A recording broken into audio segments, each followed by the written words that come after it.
I still remember that evening more clearly than any birthday, any school prize, or any happy moment I was supposed to treasure. The sky was turning orange when my mother knelt in front of me and adjusted the collar of my shirt. Her hands were trembling, but she smiled anyway, too quickly, too forced. "You're going to stay with Grandpa for a little while," she said softly, brushing my hair to the side. "Just a few days, okay?" I looked at my father behind her. He wasn't looking at me. He was looking past me, like I was already something he had decided to put away. His hands were inside his pockets, his jaw tight, as if he was holding back words he didn't want to say. "Why?" I asked. My voice came out smaller than I expected. Did I do something wrong? My mother immediately shook her head. No, sweetheart, you did nothing wrong. We just need to handle some things, work stuff, adult things. But even at 9 years old, I understood something was off. Adults never said just a few days with eyes that refused to stay steady. The car engine was already running outside. My small suitcase was packed before I even understood I was leaving home. I didn't remember packing it. That scared me more than anything. Grandpa's house was far away, in a quiet town where everything looked older than time itself. The walls were gray stone, the windows tall and narrow, and the front gate creaked like it had forgotten how to welcome people. When we arrived, Grandpa was standing on the porch. He didn't smile. He didn't hug me. He simply looked at me like a judge inspecting a case he hadn't agreed to take. "So this is him," Grandpa said flatly. My father nodded. "We'll be back soon." Grandpa didn't reply. He just stepped aside and opened the door. I stood there holding my small suitcase, waiting for someone to say, "Don't go," or "Come back inside." But no one did. My mother finally hugged me. It was quick, too quick. Like she was afraid if she held on longer, she might change her mind. "I love you," she whispered, and then she let go. I turned to my father, hoping, just hoping, for something. A nod, a promise, a glance that said I mattered. Instead, he opened the car door. That was it. No goodbye. No warning, no hesitation. The car rolled away, leaving dust behind like a curtain falling on a stage. I stood there until the sound disappeared completely. Grandpa didn't move until then. When the silence became heavy enough, he finally spoke. "Come inside." His voice was not kind, not cruel either, just final. The house was colder than I expected. Not temperature, cold, but feeling. Cold. The kind of place where laughter had once existed but had long since been erased. I sat on the edge of a wooden chair in the kitchen while he poured himself tea. He didn't ask if I wanted anything. He didn't ask if I was hungry. He didn't ask if I was scared. Maybe I was supposed to answer those things myself. That night, I waited near the window in the small guest room they gave me. I thought maybe the car would return. Maybe it was a mistake. Maybe they forgot something important to me. Every passing sound outside made my heart jump. But the road stayed empty. Days passed, then more days. No phone call, no visit, only silence. I stopped asking when they were coming back after the 3rd week. Grandpa never answered anyway. When I asked him once, he simply said, "Focus on your studies." That was his answer to everything.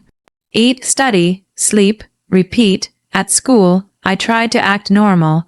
I told other kids my parents were busy working abroad.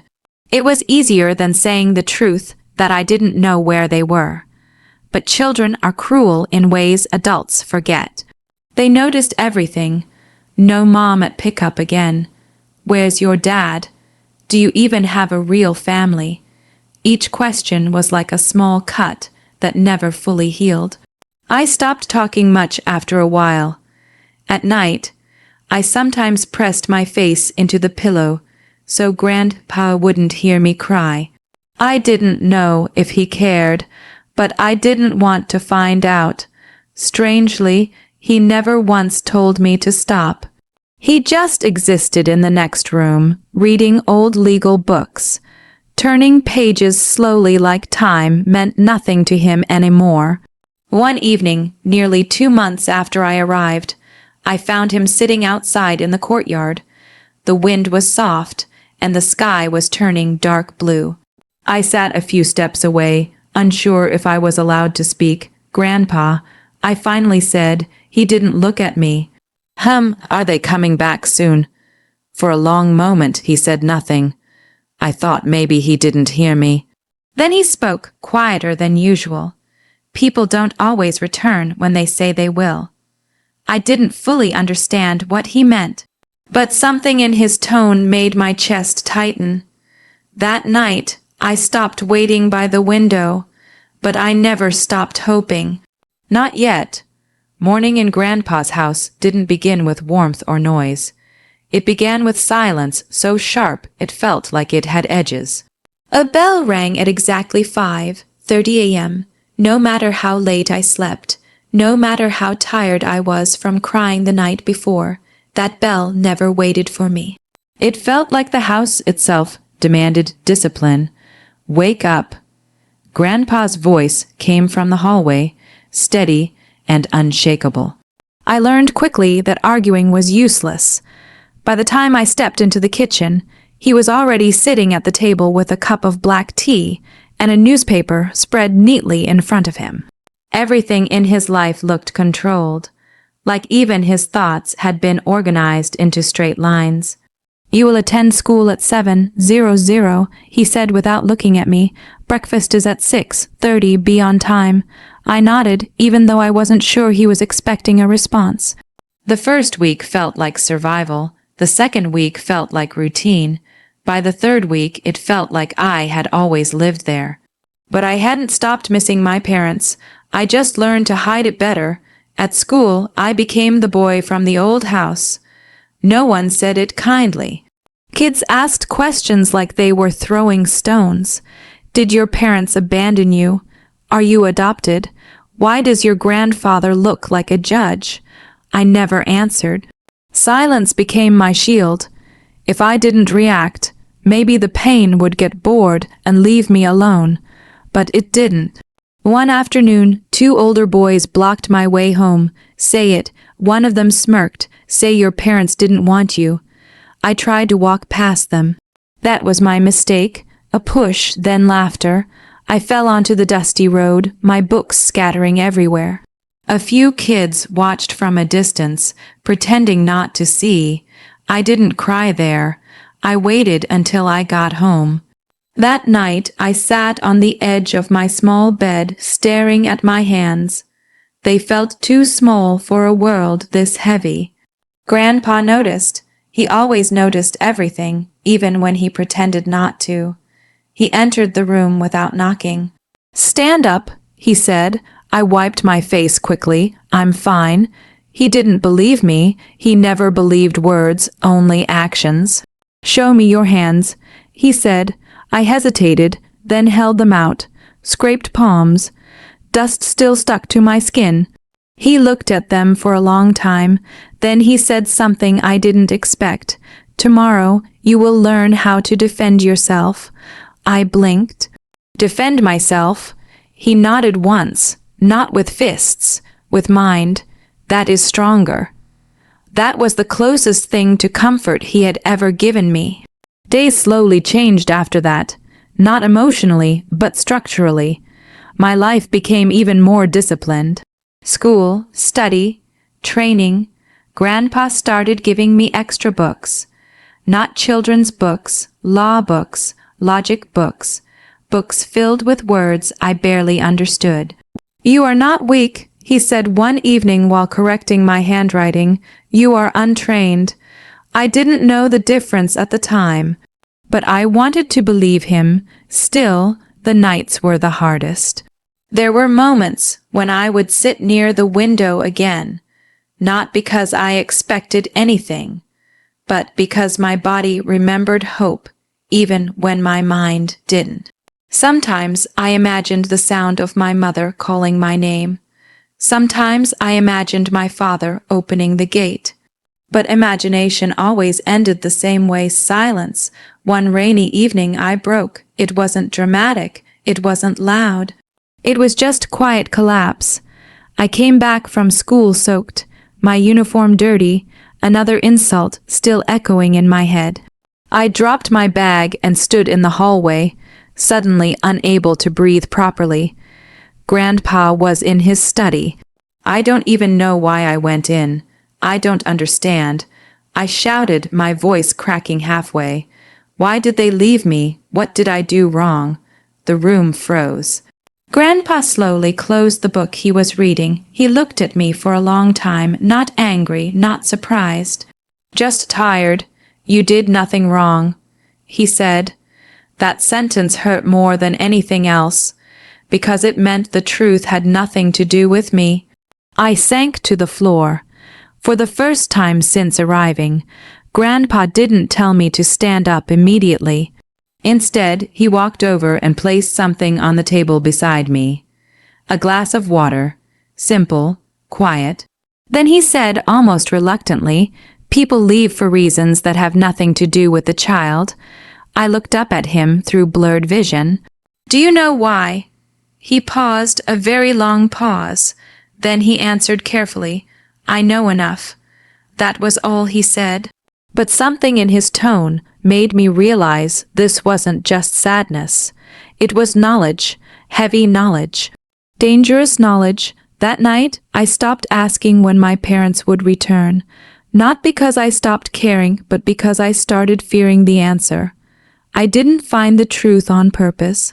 The truth found me.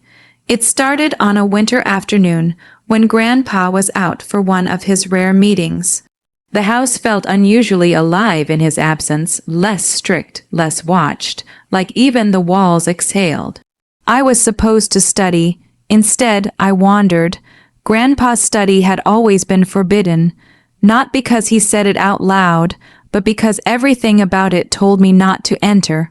The door was heavy oak, always closed, always silent. Even the air around it felt older. That day, it was slightly open. Just a crack. Curiosity is a dangerous thing when you're lonely. I pushed the door. The room smelled like paper, ink, and something deeper, time itself. Shelves lined every wall, filled with thick legal books, folders, and old case files tied with faded ribbons. Everything was too organized, too intentional. I wasn't searching for anything important. I was just looking. But then I saw it, a drawer left slightly open. Inside were files labeled with names I didn't recognize until I saw one. My surname. My heart slowed. I pulled it out carefully, hands suddenly colder than the room. Custody arrangement. The words blurred for a second as my eyes struggled to understand them. I sat down on the floor and began reading. At first, it didn't make sense. Legal language always felt like another language entirely. But as I kept reading, pieces started connecting like broken glass, forming a picture I didn't want to see. My parents' signatures, court references, financial agreements, and then a line that made my stomach drop. Voluntary transfer of guardianship under mutual consent.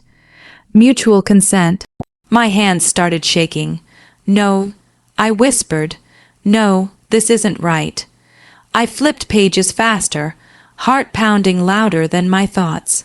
There were more documents, emails printed out, letters, records of disputes, and Grandpa's name, always present, always resisting. Then I saw it, a note written in Grandpa's handwriting. "I object to this arrangement. The child is being used as leverage for financial liquidation and asset protection." My breath stopped completely. Used leverage, asset. I felt like the room tilted. My parents didn't just leave me. They signed me away, not for work, not for hardship, but for something that sounded like money. My vision blurred as anger and disbelief collided inside me. I wanted to rip the papers apart, to deny them, to rewrite reality with my hands. But truth doesn't care what you want. It just exists. Footsteps. I didn't even hear the door open. Grandpa stood there, still, calm, watching me on the floor, surrounded by evidence I was never supposed to find. For a moment, neither of us spoke. Then he slowly closed the door behind him. "You weren't supposed to see that yet," he said quietly. My voice broke instantly. "Is it real?" He didn't answer immediately. That silence was the answer. I stood up, shaking. "They sold me, is that what this says?" His eyes didn't soften. They didn't harden either. They just carried weight. "Not sold," he corrected, transferred under pressure, but the result is the same for a child. I stepped back like the air had hit me. "I was nothing to them," I asked. My voice cracked. "Just paperwork." For the first time since I came to his house, Grandpa looked older. 12 years ago, he said slowly, your parents were drowning in debt and legal trouble. They were being manipulated by people who don't care about families' only outcomes. He paused. "And they agreed to remove you from the equation." My fists clenched, "So they chose themselves," I said quietly. Grandpa didn't deny it. That hurt more than any confirmation. I felt something inside me break, not loudly, but permanently. Like a rope that had been holding my childhood together finally snapped. I sank into the chair. I waited. I whispered. Every night I waited. Grandpa sat across from me for the first time instead of standing over me. "I know," he said. A pause, then something I never expected from him. I tried to stop it. That sentence hit differently. I looked up sharply. "You did." He nodded once. "I fought it in court. I challenged every document, but the system, sometimes it moves faster than justice when money is involved." His voice tightened slightly, and in the end, I was forced to accept custody in silence. Otherwise, you would have been placed somewhere far worse. I couldn't process it all. My parents had abandoned me, and Grandpa had fought for me, but I had never known. "I hate them," I said suddenly. The words came out before I could stop them. "I hate them for this." Grandpa didn't react immediately. Then he spoke softly, dangerously calm. "Hate will not fix what they did." I laughed once, empty, broken. "Then what will?" He leaned forward slightly. "Strength," he said, "and understanding, because one day they may come back." That sentence froze the air. "Come back," I repeated. His eyes narrowed slightly. "Yes," he said. "And when they do, you will not be the same child they left behind." I didn't know it then. But something inside me had already begun changing, not healing, not forgiving, transforming. Years don't heal everything. Some years sharpen it. That was what happened to me. I grew up inside Grandpa's house like a project built with discipline instead of comfort. Every morning started with structure, every evening ended with study. Where other kids had toys, I had books. Where others had parents cheering at school events, I had silence and a distant figure watching from the back row. Grandpa, always there, never emotional, never absent. But I changed, not into a child who forgot, into someone who remembered everything too clearly. Grandpa kept his word. Strength, he had said, so I built it. He taught me law the way most people teach survival, cold, precise, unavoidable. Case studies replaced bedtime stories. Court rulings replaced fairy tales. I learned how words could destroy or protect lives, depending on who controlled them. And somewhere along the way, I stopped being just the abandoned boy. I started becoming something else. A student of justice, a reflection of him. By the time I was 19, the house no longer felt like a cage. It felt like preparation. Grandpa rarely spoke about the past anymore, but I noticed things he never said out loud. Phone calls he ended abruptly. Old colleagues who still greeted him with respect. Files he never threw away, even though he said he had retired long ago. One evening, he called me into his study. He was sitting exactly where I once found those documents years ago. Same chair, same silence, but his eyes were different now. He was tired in a way that had nothing to do with age. "They're back in the country," he said. I didn't need to ask who. My parents. The words didn't shake me anymore. They just landed when I asked recently. He replied, "They've started reaching out to old contacts, trying to rebuild their image. They believe time has erased consequences." A slow breath left my chest. "Do they know about me?" I asked. Grandpa shook his head. "Not who you've become." That was the first time I felt something like control over my own story. He leaned back slightly. "They think you are still the child they left behind." I looked down at my hands. Those hands had changed, not physically much, but everything else had. "They want forgiveness?" I asked. Grandpa didn't answer immediately.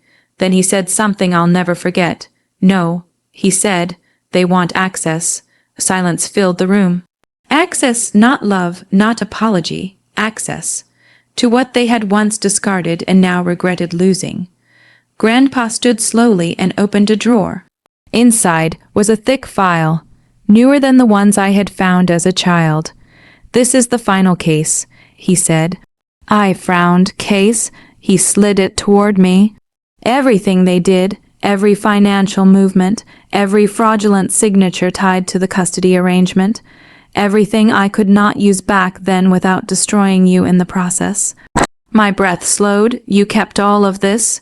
"Yes," he said simply, "because one day they would return." I looked at him carefully. "And what happens now?" For the first time, Grandpa smiled. It wasn't warm, it was final. "Now," he said, "the law remembers what they tried to bury." Court day came like a storm that didn't announce itself. My parents walked into the courtroom expecting something simple. Closure, maybe, or money, or control. Their faces showed confidence, the kind of confidence people have when they believe the past has no teeth. They didn't look at me at first. They didn't recognize me.